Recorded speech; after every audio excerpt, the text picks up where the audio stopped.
আদাব এবং প্রণাম জানিয়ে শুরু করতেছি আজকের এই ভিডিওটি। বন্ধুরা, আজ চলে আসলাম আমাদের পার্শ্ববর্তী একটা এলাকায়। বন্ধুরা, আজ আপনাদেরকে দেখাতে যাচ্ছি ভীমরুল।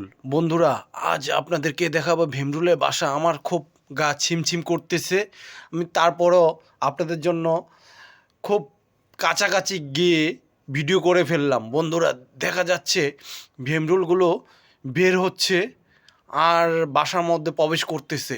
বন্ধুরা, কত বড় একটা মাটি দিয়ে বাসা তৈরি করে ফেলেছে ভীমরুল। বন্ধুরা, কার না ভয় লাগে ভীমরুল দেখলে? আসলে এই ভীমরুলগুলো সাধারণত এরকম ঝোপঝাড় হয়ে থাকে। বন্ধুরা, খুব ভয়ঙ্কর। ওই যে বন্ধুরা দেখা যাচ্ছে, খুব ভয় পাচ্ছি আমি। তারপর আপনাদের জন্য এই ভিডিওটা তুলে ধরা। এই ভীমরুল নাকি বন্ধুরা,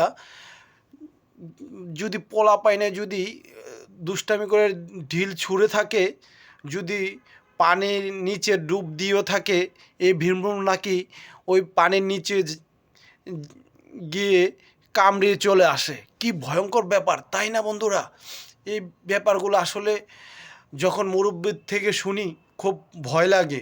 তারপরও আপনাদেরকে আমার এই ভিডিওটা তুলে ধরা, কারণ এরকম দুষ্ট ছেলেপেলে যদি থেকে থাকে এইসব ভীমরুলের বাসার মধ্যে, বন্ধুরা ঢিল ছুঁড়ে মারে। তো আমি আসলে আপনাদেরকে এই ভীমরুলের বাসাটা দেখানোর জন্য খুব কাছ থেকে আমি তুলে ধরলাম।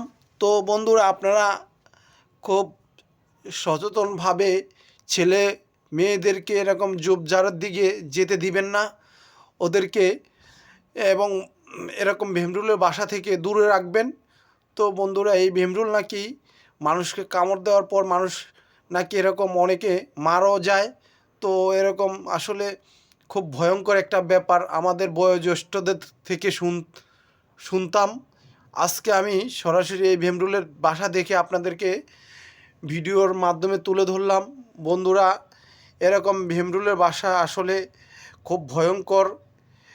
তো এই ভীমরুল নাকি কামড় দেওয়ার সাথে সাথে মেডিকেলে নিয়ে যেতে হয় রুগীদেরকে।